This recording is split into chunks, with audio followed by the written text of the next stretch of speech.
Glory to God in the highest. Today's topic is we should thank God always. Heavenly Father, I thank you for the past week. Lord, help me, your servant, to deliver the message in a fruitful way. May this message transform those who hear me. I pray in the name of Jesus. Amen. First of all, I would like to read one good Bible verse from 1 Thessalonians chapter 5, verses 16 to 18. Rejoice always, pray without ceasing, in everything give thanks, for this is God's will for you in Christ Jesus. As everyone knows, the last Thursday of November is celebrated as Thanksgiving Day in the United States and Canada, and it is a national holiday. The first Thanksgiving was celebrated in 1621 when the Pilgrims and the Native Americans gathered together for a harvest festival and thanked God. The Pilgrims thanked the Native Americans for helping them with the cultivation.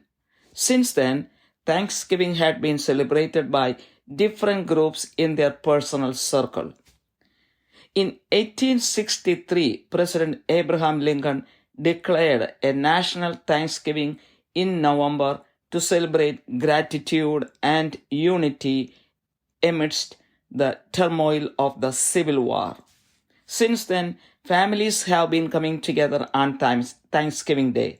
It is considered as a day of love, joy, family reunion, and thanksgiving. Let's see, did Jesus thank his heavenly Father? In St. Matthew's Gospel, chapter 14, we see, before feeding 5,000 men, women, and children with 5 loaves of bread and 2 fish, Jesus looked up toward heaven, blessed the food, broke it, and gave to the crowds. The food multiplied, and 12 baskets were left over. Again, in Luke chapter 15, similarly, before feeding 4,000 men, women, and children with 4 loaves of bread and a few small fish, Jesus offered thanks to his heavenly Father and broke it. The food multiplied and 7 baskets were left over. In Matthew's Gospel, chapter 26, we see, during the Last Supper, while the disciples were eating, Jesus took some bread, blessed it, and gave it to them, saying that it is his body. Then he took a cup of wine, gave thanks, and gave it to his disciples to drink, saying that it is his blood. If Jesus, the Son of God, gave thanks to his heavenly Father for everything, how much more thanks we should give to God on a daily basis. Thank God to multiply our blessing. That's a good point. When Jesus thanked his heavenly Father before serving food, the food got multiplied. Similarly, when we thank God for everything, our blessings will be multiplied too. If anyone lacks in blessing, ask yourself how much you have been thanking God for all the blessings God has showered on you. Can we thank God in our nothingness? That's a question. When we are blessed abundantly, it is easy to thank God, or it gives us a good feeling to thank God. It is very hard to thank God when we don't have enough of anything.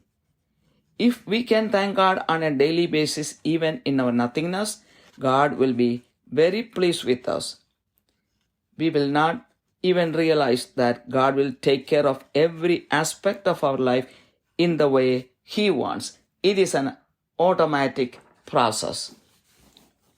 Until I got an encounter with Jesus in 1995, I did not have the habit of thanking God for everything every day. At the same time, many difficulties and worries never left me either. When I started thanking God for everything and even in nothingness, God started to bless me more and more. Psalms 23 verse 1 says, "The Lord is my shepherd, I shall not want." The meaning of this verse started becoming true in my life. God started providing me with everything I need. He started taking away all my worries, even though my situation stayed the same. It is a grace given by God. When I kept on thanking God when I did not get the expected love from others, God took away my desire for love and made me a strong person. Hallelujah. When I kept on thanking God when I did not have enough money, God took away my desire for worldly things and pleasures, and I became a charitable person. Hallelujah. All this happened in the United States. This way, God started using me for other people. Again, another blessing God has given me is the urge to share the Word of God with others, especially non-Christians. I forget myself when I preach gospel to others, especially non-Christians. Once in a week, I go to a nursing home to share the gospel. Once in a week, I go to a prison to share the gospel. I teach children the Word of God in the American church. God keeps giving me the needed strength and energy. God's grace makes me full, not my merit. I'm praying for more and more gifts of the Holy Spirit. Let's see how Paul thanked God.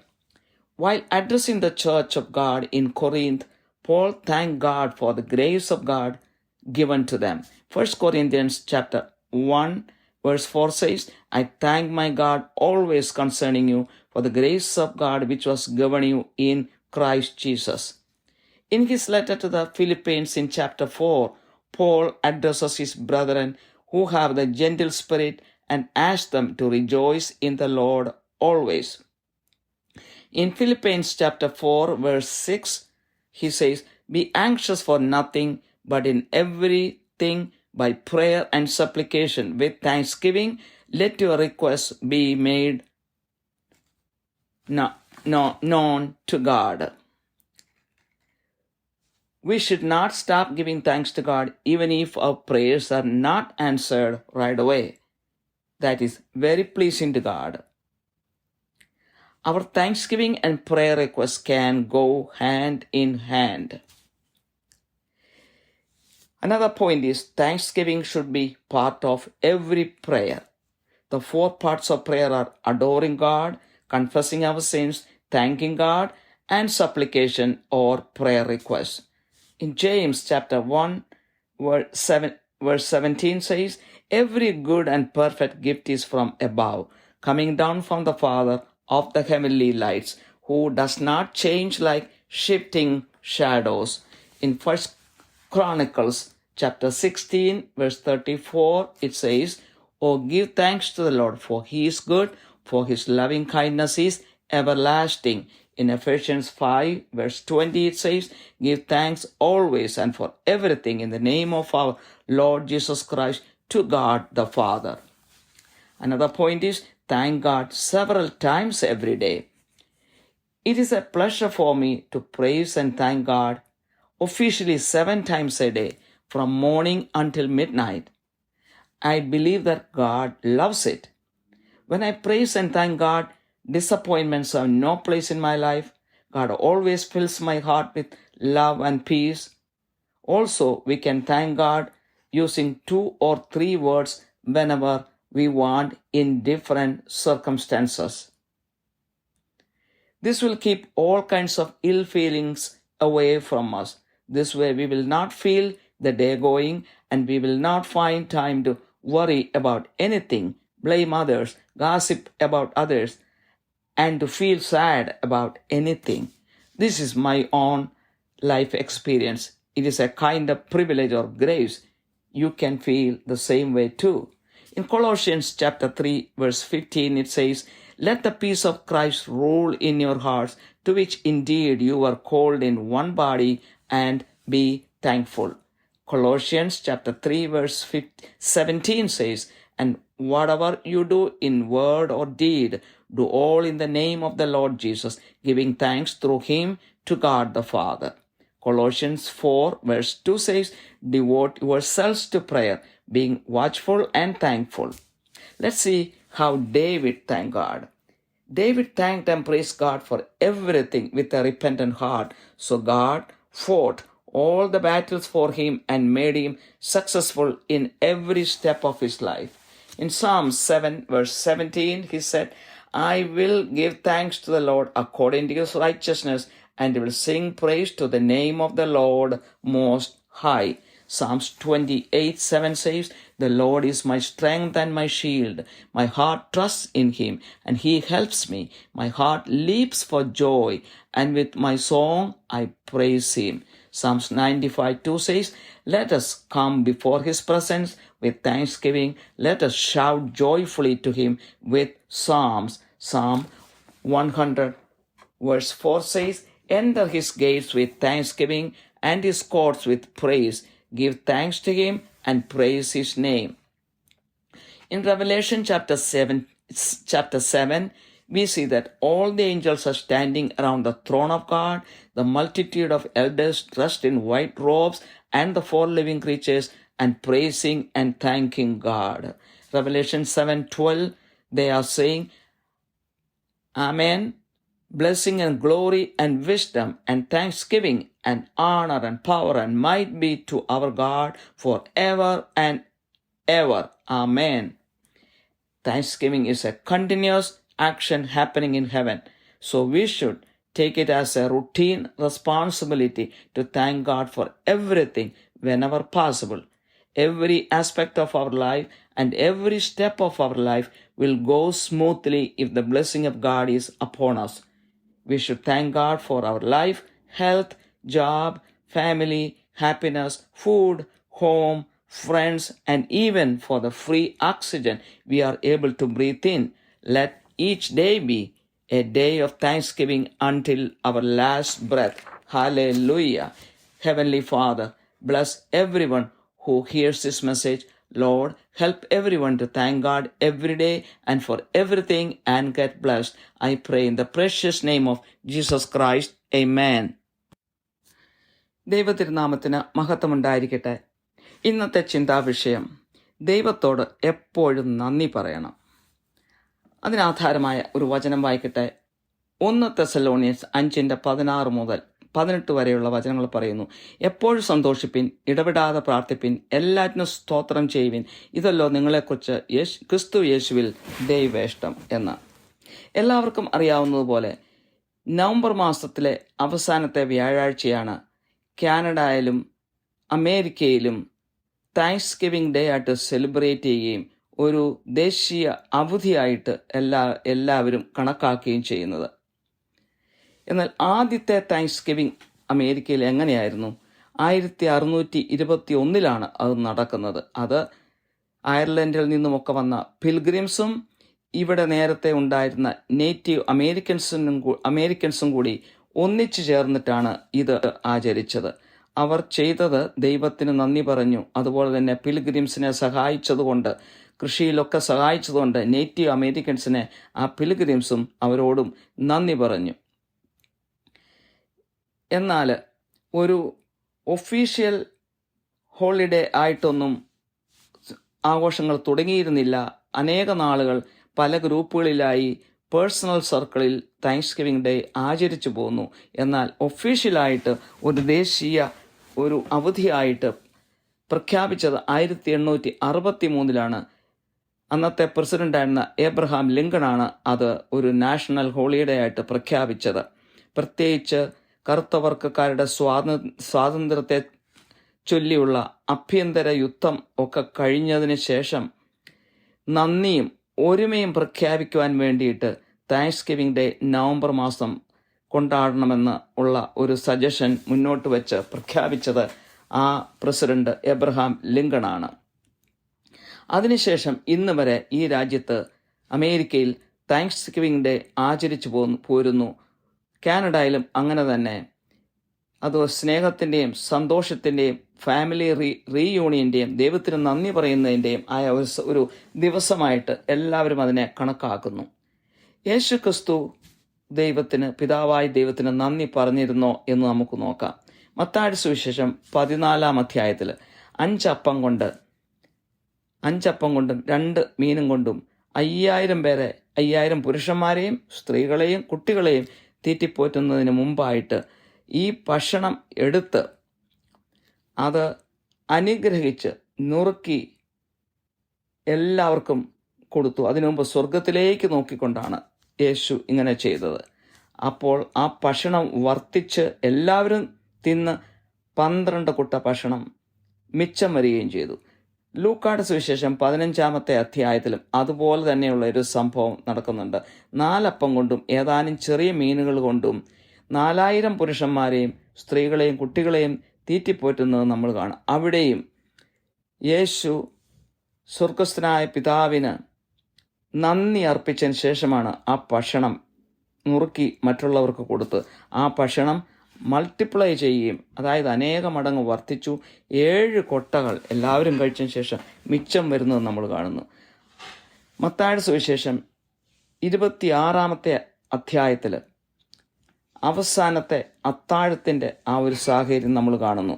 അപ്പോൾ ശിഷ്യന്മാർ ഭക്ഷണം കഴിച്ചുകൊണ്ടിരുന്നപ്പോൾ യേശു അപ്പമെടുത്ത് അനുഗ്രഹിച്ച് അവർക്ക് കൊടുത്തിട്ട് ഇതെൻ്റെ ശരീരമാകുന്നു, നിങ്ങൾ വാങ്ങി ഭക്ഷിപ്പിനെന്ന് പറഞ്ഞു. അതുപോലെ തന്നെ വൈനെടുത്തിട്ട് നന്ദി പറഞ്ഞുകൊണ്ട് ഇതെൻ്റെ രക്തമാകുന്നു എന്ന് പറഞ്ഞുകൊണ്ട് അവർക്ക് കൊടുത്തു, കുടിക്കുവൻ എന്ന് അവരോട് പറയുന്നു.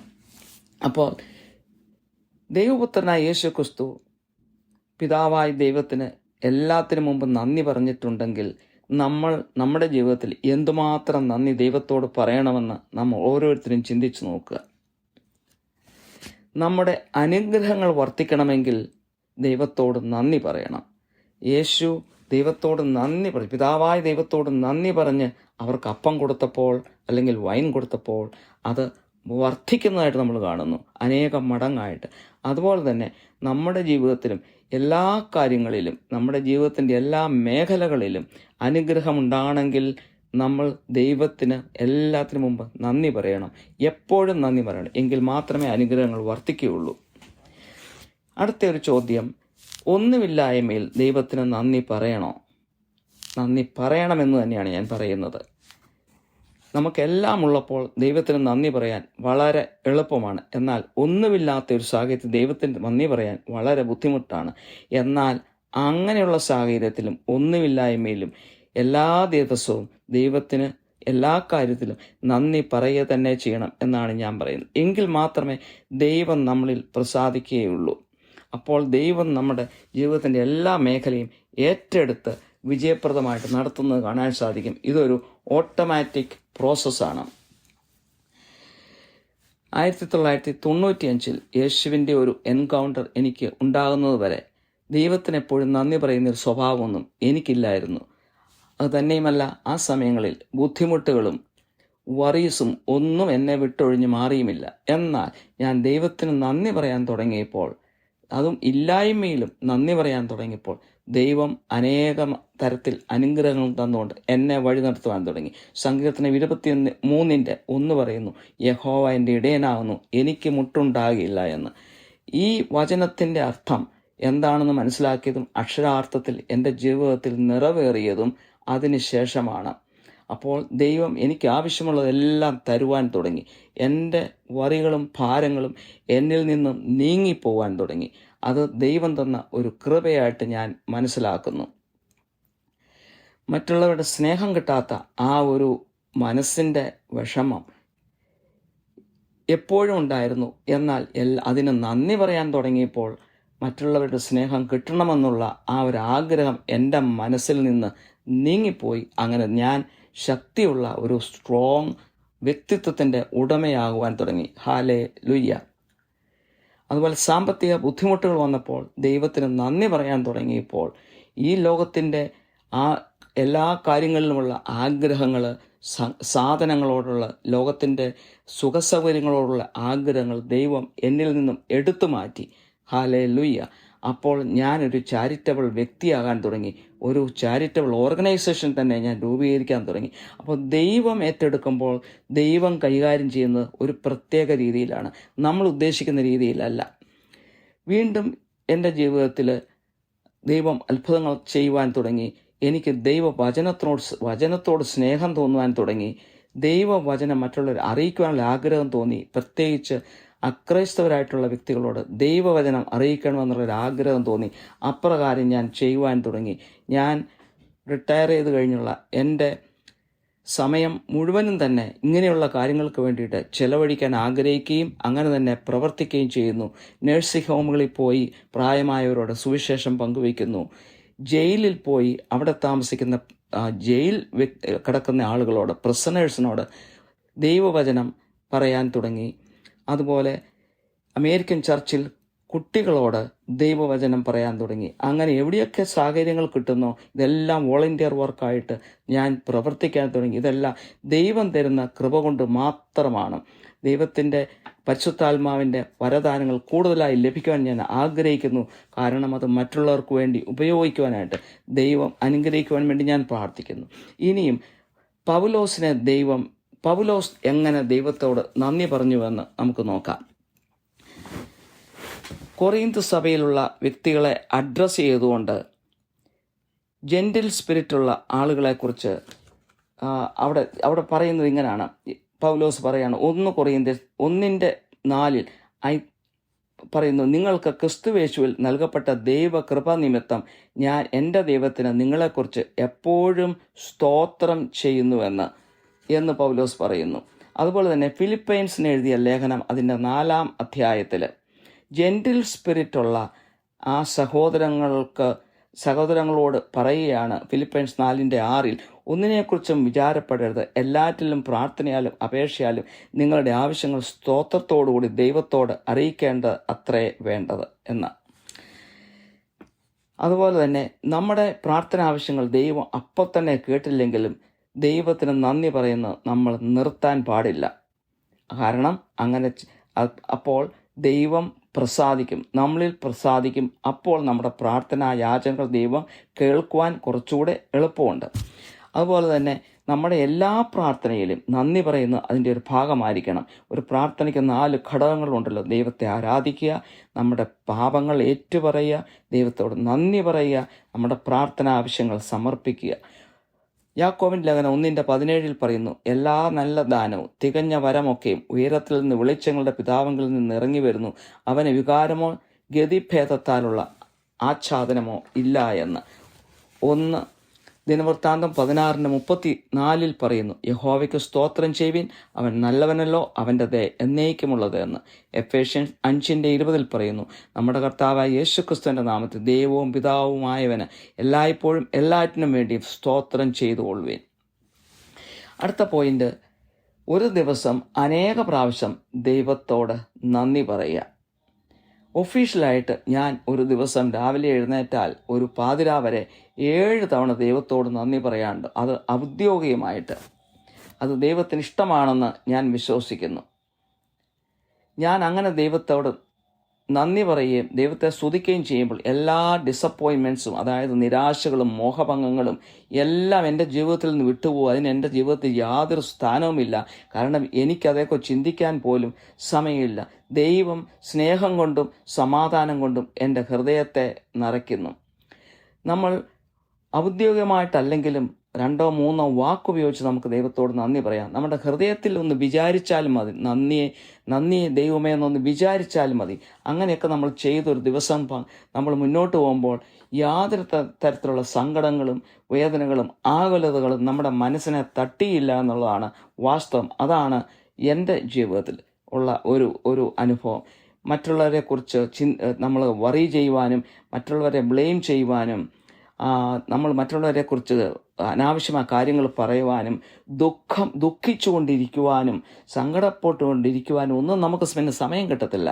ഇതാണ് എൻ്റെ ജീവിതത്തിൻ്റെ ഒരു അനുഭവം.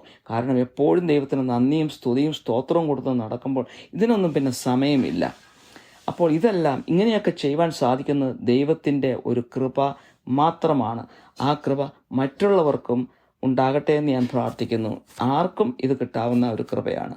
കൊളോഷ്യൻസ് 3:15 പറയുന്നു, ക്രിസ്തുവിൻ്റെ സമാധാനം നിങ്ങളുടെ ഹൃദയങ്ങളിൽ വാഴട്ടെ, അതിനല്ലോ നിങ്ങൾ ഏകശരീരമായി വിളിക്കപ്പെട്ടുമിരിക്കുന്നത്, നന്ദിയുള്ളവരായി ഇരിപ്പിനെന്ന്.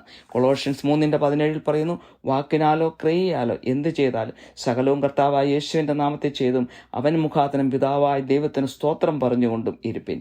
കൊളോഷ്യൻസ് 4:2 പറയുന്നു, പ്രാർത്ഥനയിൽ ഉറ്റിരിപ്പിൻ, സ്തോത്രത്തോടെ അതിൽ ജാഗരിപ്പിനെന്ന്.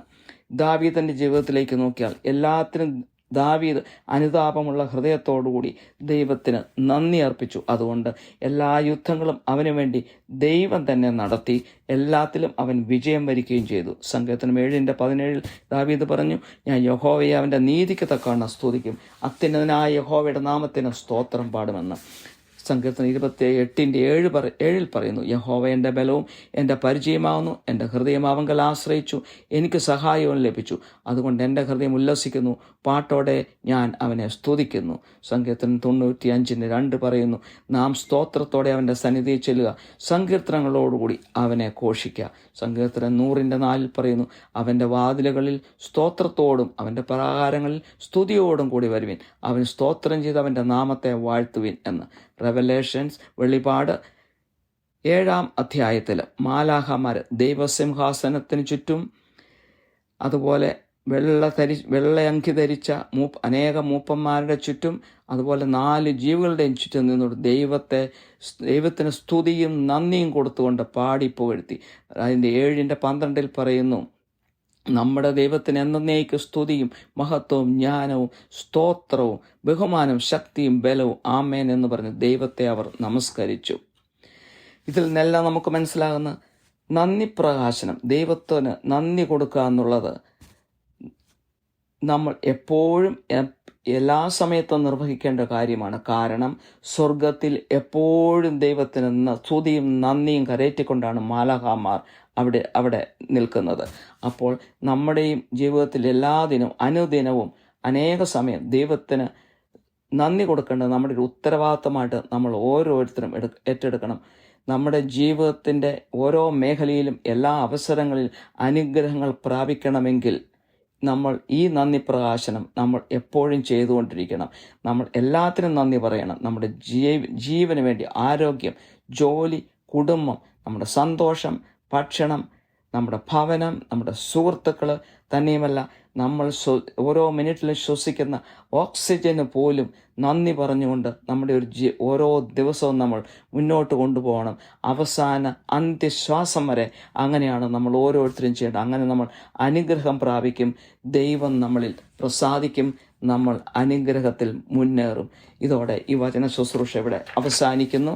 കാരുണ്യവാനായ സ്വർഗ്ഗസ്ഥ പിതാവേ, ഈ സന്ദേശം കേട്ട എല്ലാവരെയും അനുഗ്രഹിക്കണമേ. എല്ലാത്തിനും എന്നും എപ്പോഴും നന്ദി പറയുവാനും അങ്ങനെ അനുഗ്രഹിക്കപ്പെടുവാനും എല്ലാവരെയും സഹായിക്കണമേ.